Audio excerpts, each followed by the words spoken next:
Okei, eli fusion olisi nyt asennettuna ja jotain pitäisi saada sillä tehtyäkin. Käyttöliittymä näyttää aika varmasti erikoiselta näin alkuun. Käydään tosi lyhyesti sillä lailla, että me käytetään, täällä on eri toimintoja tai eri työtiloja, sanotaan näin, täällä ylhäällä, mutta me käytetään alkuun varsinkin ja todennäköisesti koko ajan pelkästään tätä solid-työtilaa täällä. Toinen, minkä te varmaan on hyvä tietää, niin mä koitin laittaa tämmöisen apuohjelman, mikä näyttää hiiren klikkaukset, vasen, oikea, keskihiiri, keskipainike siis, rulla, suunta, eli zoomaus. Muutama pikanäppäin, esimerkiksi Shift näkyy tuommoisena logona tuolla, jos satun sitä käyttämään, Control, Alt. Muut, jos mä kirjoitan lukemia tai muuta, niin ne tulee näkyviin tuohon nurkkaan, tuolla lailla. Ja Tab-näppäin, mikä on tuossa Caps Lockin päällä, sun näppäimistössä, niin se on tommonen logo tuolla, mikä tulee näkyviin. Sitä käytetään tosi paljon ja kannattaa etsiä se näppäin heti näkyviin. Okei. Eli mistä me lähdetään liikkeelle? Tosi paljon asiaa, mutta tehdään ihan jonkunlainen 4-lappu. Eli aletaan tekemään 2D-piirustusta, niin silloin me luodaan skitsi. Se on täällä ensimmäisenä. Painetaan siihen. Nyt meidän pitää valita, mihin koordinaatistoon suuntaan me piirretään. Eli tuolla on X, Y, Z näkyy. Ja samoin tuolla on värit. Punainen on X, vihreä Y, sininen on Z-akseli. Piirretään vaikka niin X, Y normaalisuunnassa se kappale. Niin silloin me valitaan tuo pinta, skitsipinta ja kuvanto kääntynyt. Nyt me katsotaan niin suoraan sitä päin. Eli keskinappi pohjassa ja liikuttamalla hiirtä liikutetaan tätä kuvaa. Zoomaus on hiiren rullalla kumpaankin suuntaan ja niillä me itse asiassa pärjätään näin ihan alkuun. Mä teen tahallaan mokan, mä painan Shiftin pohjaan ja keskinäppäimeen. Ja mä kallistan tätä kuvaa väärään kohtaan aavistukseen, että meillä olisi mahdollisimman huono piirtää tähän. Niin tämän me voidaan korjata niin, että mennään tuolla on tuo suunta. Täällä on niin meidän kaikki suunnat. Laitetaan tuo front, niin me saadaan taas kohti suoraan, jos sattuu tekemään mokaa. Toinen, tietysti mä en ole kauheasti tätä harjoitellut ja ihan takuu varmasti teen tosi paljon mokia tässä samalla kun lennosta koitan tehdä, niin tuolla on peruuta toiminto ja tällä päästään tekemään niin sanotusti uudestaan niitä toimintoja, jos mennään liian pitkälle. Ja se on Ctrl Z. Eli jos mä painan tällä hetkellä Ctrl ja Z-näppäintä, niin me tultiin pois tästä skitsin piirtämisestä. Eli me aloitetaanpa uudestaan. Nyt meillä onkin täällä front. Eli jos mä käännän tämän, niin meillä oli tää orikon tällä lailla. Tuolla keskellä. Ja meillä on nämä pinnat, niin me tehtiin tuo. Ollaan taas tässä pisteessä. Okei, eli aiheeseen. Zoomaan johonkin kohtaan, ei ole mitään väliä. Oli puhetta, että tehdään jonkunlainen vaikka neliölaippa. Eli tuolla on neljän piirtäminen. Valitaan se vasemmalla. Jos mä tuon tämän kursorin tänne piirtoalueelle, niin tuleekin, että place first corner, eli ensimmäinen kohta. Ensimmäinen nurkka. Ja tuossa on meidän oriko. Painetaan siihen. Kerran. Nyt kun me liikutaan hiirtä, niin alkaa tulla mittoja tuonne Mutta niin kuin huomaatta, jos mä koitan siirtää, niin se tarttuu tuohon ruudukkoon ja tuo on aina 5 milliä tuo vaihteluväli. Eli tehdään nyt vaikka toistaiseksi 50. Ja nyt kun mä laitoin ton mitan, niin siihen tuli lukko. Eli se tarkoittaa sitä, jos mä nyt liikutaan hiirtä, niin mä en enää voi muuttaa tätä tässä 50 suunnassa tätä mittaa vain tähän toiseen.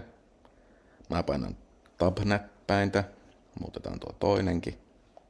Laitetaan siihen vaikka, pistetään ihan vähän eri, pistetään vaikka 60. Siihenkin tuli lukko. Okei, meillä on mitat valmiina. Nyt painetaan Enteri. Siinä on meidän ensimmäinen 4. Jos me halutaan piirtää reikä vaikka tähän keskelle, niin meillähän on monta tapaa tehdä se. Yksi on sellainen, mä zoomaan tuon vähän sillä lailla, että nähdään nuo mitat, niin mä menen tonne, tuossa on reijän piirto, valitaan se. Mä laitan sen ihan vain johonkin satunnaiseen kohtaan. Sanotaan, että me tehdään vaikka 10 millin reikä, mutta me halutaan keskelle tuo. Niin tässä on ensimmäinen semmoinen jippo, mitä kovinkaan moni ei ole välttämättä huomannut. Eli painetaan aloituspaikka johonkin vaan satunnaisen paikkaan. Lähdetään viemään ulospäin. Meillä tulee tämä mitta. Laitetaan sen nyt kohdalle ja sanotaan nyt, että se on vaikka se 10 milliä. Enter. Nyt meillä on ympyrä siinä. Ja yksi asia, mitä mä en hoksannut heti sanoakaan, mutta niin kuin näette, niin tämä on sinisellä tämä ympyrä nyt. Mutta tämä meidän 4, se oli alkuun kanssa sininen. Mutta nyt kun sillä on annettu kaikki niin sanotusti geometriset mitat, niin se on muuttunut mustaksi. Ja jos mä valihen tämän viivan vaikka tosta, niin mä en voi siirtää sitä mihinkään tässä kuvassa. Mä painaan eskiä. Mutta jos mä valihen tämän reijän tosta keskikohan, niin tätä mä voin liikuttaa tässä kuvannossa ihan mihin vain. Okei. Eli ne miten me saadaan tuohon keskelle se tarkasti, niin ylivoimaisesti helpoin tapa olisi tietysti piirtää vain diagonaaliviiva tuohon ja lukita se siihen viivan keskikohtaan. Mutta mennään ihan mitoittamalla. Eli mitoitustoiminto löytyy tuolta Create-valikosta ja tuolla on Sketch Dimension.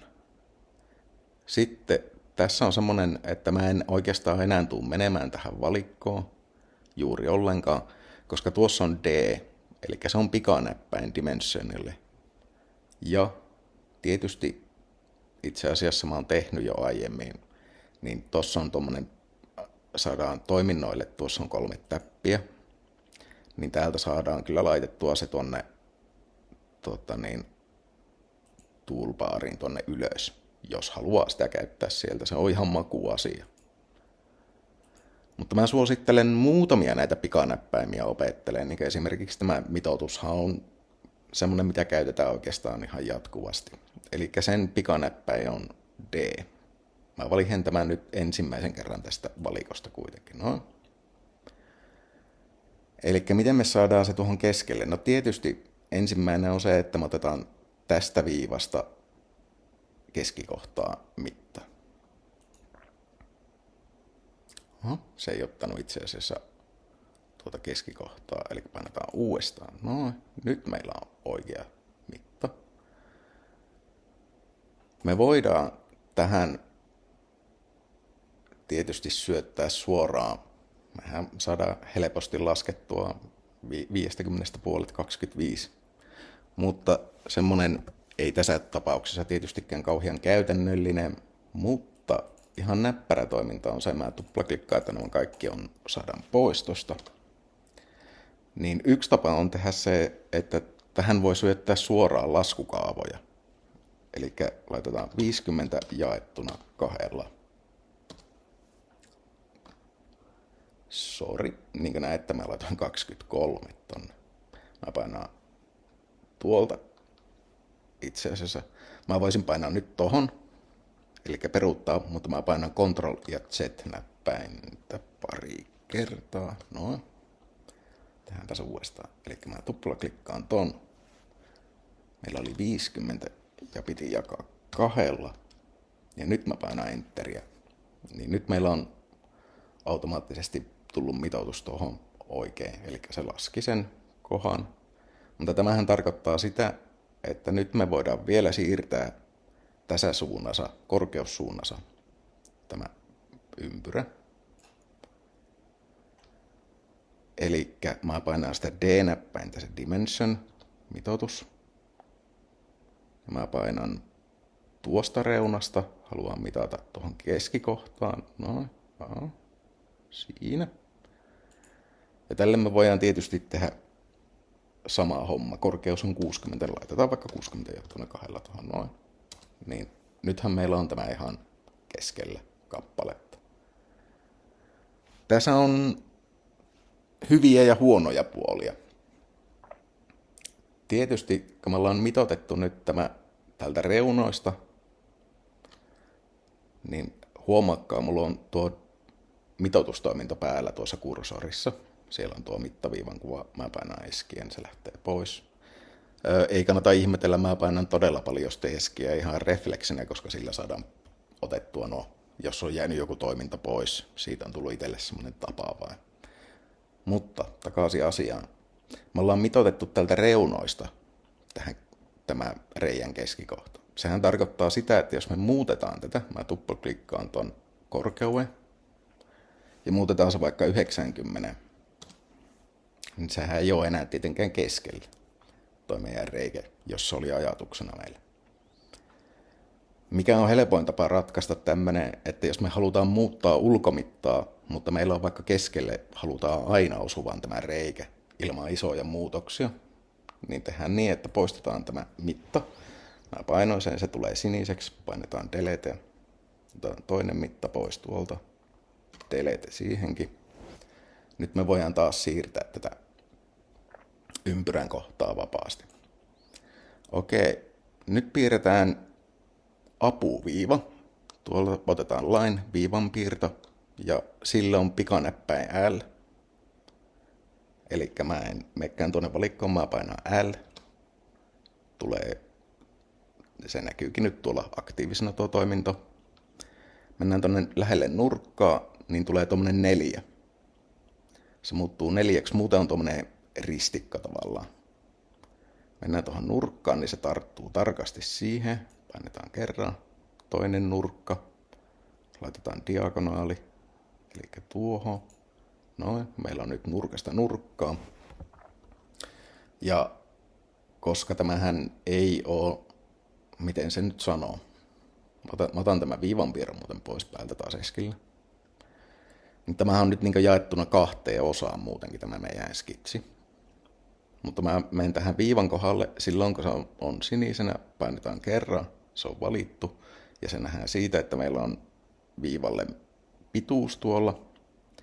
Nyt mä painan X-näppäintä kerran, niin siitä tulee niin sanottu rakennusviiva. Eli nyt jos mä menen tästä puolelta toiselle, niin tämä kappale käsitetään niin yhtenäisenä niin sanotusti. Siitä ei kannata nyt kauheasti välittää, mutta myöhemmin se tulee aika paljon vastaan. Ja miten me saadaan tämä nyt sitten tuohon keskikohtaan, niin täällä on näitä constraints, miten se nyt kääntyy suomeksi, rajoitteet tai joku vastaava. Niin täällä on midpoint, keskikohta. Eli lukitsee keskikohtaa, pisteen tai objekti. Valitaan se. Tosta. Hetkinen. Painetaanpa eskiä. Mennään uudestaan. Oliko mulla valittuna toi? Joo. Mä painoin eskiä. Ja nyt otetaan midpoint tuosta. Se muuttui siniseksi. Ja sitten tuo viiva. Ja itse asiassa mun tänne ei ottanutkaan tuolta. Noin. Se lukihtui siihen keskikohtaan. Ja mä painan eskiä, että tämä työkalu, mikä on taas tuossa näkyy tuossa kursorissa kiinni, painan eskiä, niin se lähtee pois, ollaan niin perustilansa. Niin huomataan, että tänne on tullut tuommoinen kolmio, eli se tarkoittaa sitä, että se on lukittu ja tämä väri muuttuu tällä, eli me ei voida siirtää sitä mihinkään. Tässähän on nyt se etu tietystikin, että jos me muutetaan tämä takaisin, oliko se 60, niin keskikohta on aina sama nyt. Okei, siinä oli semmonen vinkki alkuun. Tehdäänpä siitä oikein kappale. Eli nyt me ollaan tässä 2D-muokkaustilassa, niin lopetetaan tämä skitsi, finish, tuolta noin, finish sketch. Ja meillä on nyt tämä 2D-tasopiirustus, ja huomataan, että tänne on ilmestynyt skitsi tämä. Me voidaan, ja itse asiassa kannattaa yleensä pyrkiä nimeämään nämä skitsit mahdollisimman aikuisessa vaiheessa. Niitä saattaa tulla todella paljon sitten, kun alkaa piirtää monimutkaisempia osia, niin tietää vähän, että mikä tarkoittaa mitäkin. Mutta sanotaan nyt, että tämä on vaikka kuvanto 1. Eli sen nimi pystytään muuttaa siitä. Ja jos mä nyt pyöritän tätä kuvaa, näin, niin tämähän on nyt vielä 2D-kuva. Mä pyöritän tämän tahallani johonkin aivan satunnaiseen asentoon, niin palauttaa mieleen, tuolta päästään takaisin siihen kotikohtaan. Eli täällä on front taas näkyvissä. Ja tuolla on yläpinta ja niin edespäin. Me voidaan laittaa muuten orikokin päälle. Se on ainakin itselle monesti tosi hyödyllinen olla näkyvissä. Joskus se häiritsee, mutta tosta se saadaan päälle tai pois. Eli miten me tehdään tästä nyt tuommoinen kanttinen, vaikka 5 milliä paksu? No sehän tapahtuu, että me mennään vain silloin, kun tämä on sinisenä. Me valitaan tuo pinta, painetaan kerran siihen ja mennään tonne extrude. Tällä on pikanäppäin E. Mä painaan E-näppäintä nyt. Oisin voinut painaa toki tossakin. Nyt meillä tulee taas tämmönen vetokahva tähän. Me voidaan valita, että kumpaan suuntaan me lähdetään venyttämään tätä kappaletta. Sillä ei ole sinänsä tietysti kauheaa merkitystä. Sanotaan, että mennään vaikka tuonne tai tehdään tänne Z-suuntaan korkeammalle. Tehdään tästä vaikka esimerkiksi 10 milliä. Noin. Painetaan Enter. Se on siinä. Ja nyt me nähdään, että meillä on tullut ensimmäinen body, eli kiinteä kappale, miten se nyt oikeastaan kääntää tuon bodyn tuosta. Mutta nyt meillä on oikea 3D-kappale olemassa. Ja otetaan vielä näistä kuvannoista nyt alkuun sen verran. Tämänkin me voidaan nimetä. Laitetaan nyt vaikka ihan vain muodon vuoksi muutetaan sen nimi. Noin. Ja tosiaan, niin kuin sanoin, että ei ole kauheaa merkitystä mistä kohti me, tai mihin suuntaan me lähdetään piirtämään. Mutta sanotaan, että tämmöinen kappale, niin kuin tämä on. Mä otan tuon skitsin pois. Niin, käydään sen läpi. Nämä silmät täällä tarkoittaa, että niillä saadaan piilotettua objekteja. Eli tuolla, jos mä laitan tuo skitsin, niin meillä näkyy nyt se 2D-kuvanto. Otetaan se pois. Otetaan tämä kappale näkyviin. Silmät on tossa. Niin tämähän on looginen sinänsä, että tämä olisi niin sanotusti se normaali suunta, mistä me katsotaan sitä. Me voidaan muuttaa, jos me ollaan piirretty se jotenkin eri lailla. Sanotaan, että mä teenkin tänne, mä painan tuohon back, ja sitten mä vaikka pyöräytän sen noin. Sanotaan, mä teen vain vaikka semmoisen niin syvennetyn A-kirjaimen tähän kappaleeseen. Mä painan tuolta skitsi, niin nyt me valitaan tämä takapinta, mä pyöritän kuvaa, niin valitaan tämä takapinta, noin. Ja tehdään täältä create ja vaikka teksti. Noin. Ensimmäinen ja tähän niin raami, mihin me kirjoitetaan. Ensimmäinen kohta tai nurkka ja toinen nurkka. Laitetaan siihen vaikka iso A.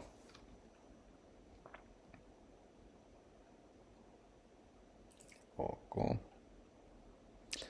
Mä en tätä mitota enkä mitään sen kummemmin, mutta se on valmis. Tämä skitsi. Nyt on huomattavaa, että se ei ole tosiaan näkyvissä tuo A, mikä me tehtiin. Me voidaan piilottaa täältä tämä toisen puolen kuvan. Itse asiassa se tuli samalle puolelle.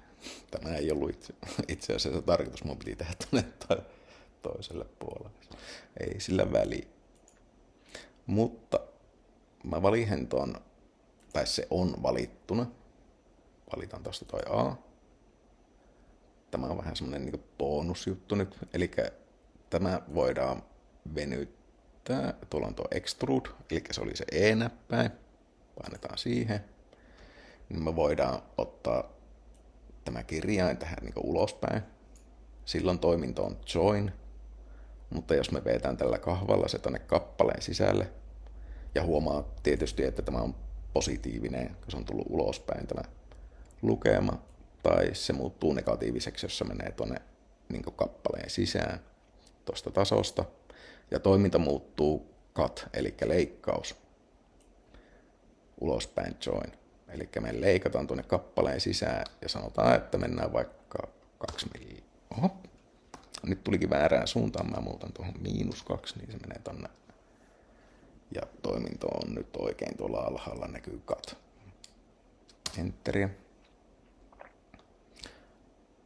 Eikö joo? Mä itse asiassa puhuin höpöjä aiemmin tossa. Mä luulin, että mä piirsin tuonne etupuolelle, mutta tämähän onkin nyt niin kuin takaosa tästä kappaleesta. Nyt kun meillä on täällä toisella puolella vain tuo merkintä, niin sanotaan, että me haluttaisiin tästä se perusnäkymä tästä puolesta tätä kappaletta. Painetaan tuohon backiin. Saadaan tämä pinta. Painetaan siinä oikeaa näppäintä. Ja täällä tulee lisää valikkoja. Ja täältä kun mennään, tuossa on Set Current View As, eli muuta nykyinen näkymä etu, front. Nythän me ollaan takapuolella back, laitetaan se front, niin teksti muuttuikin toisinpäin. Nyt jos me lähdetään pyörittämään tonne näitä sivuja, niin katsomissuunta muuttuu tällä kappaleella. Ja se tarkoittaa myös sitä, että nyt jos me painetaan tuohon kotipainikkeeseen, niin itse asiassa joo, se menee siihen alkuperäiseen korjaan. Eli jos me halutaan vaikka tästä kotinäkymä, niin mä painoin tuohon nurkkaan, painetaan siinä oikeaa nappia ja tosta Set Current View As Home. Ja Fit to View. Nyt meidän pitäisi päästä siihen, että juurikin näin. Päästään tähän, että tämä etupinta on nyt tavallaan, etupinnassa on tämä A, mikä tehtiin alun perin tänne väärälle puolelle. Ja myös, että tämä kotipainike kääntää tämän tähän suuntaan, mihin me määriteltiin. Okei, se on ensimmäinen kappale. Jätetään siihen, tämä alkaa mennä jo aika pitkälle. Itse asiassa tehdään tosi triviaali homma. Koska meillä oli tuo reikä on 10 milliä, mä painoin tuohon reiän reunaan, niin siitä se on valittuna nyt. Meillä on tuolla diameter 10, eli halkaisija on 10. Niin tähän tästä huvikseen ihan kierrereikä. Mennään create, thread, kierre. Ja tehdään siitä oikeasti kierrettähän. Se rasittaa tietokonetta aika paljon, jos se mallinnetaan oikeasti, mutta jos me haluttaisiin vaikka tämä kappale jostain syystä 3D-tulostaa, niin meidän on pakko tehdä se. Laitetaan modeled. Ja itse asiassa meidän valinta on häipynyt tuolta, eli mikä pinta. tuo. Noin. Niin. Koska meidän reijän mitta oli 10, niin täältä tulee automaattisena valinnaksi M10 kertaa 1,5 kierre. Me pystyttäisiin muuttamaan se suoraan täältä. Samoin nousu pystytään muuttamaan tuolle kierteelle. Ja itse asiassa toleranssiluokkaa ei voi muuttaakaan. Mutta ok, niin nyt meillä on ihan oikea kierteellinen reikä tässä kappaleessa.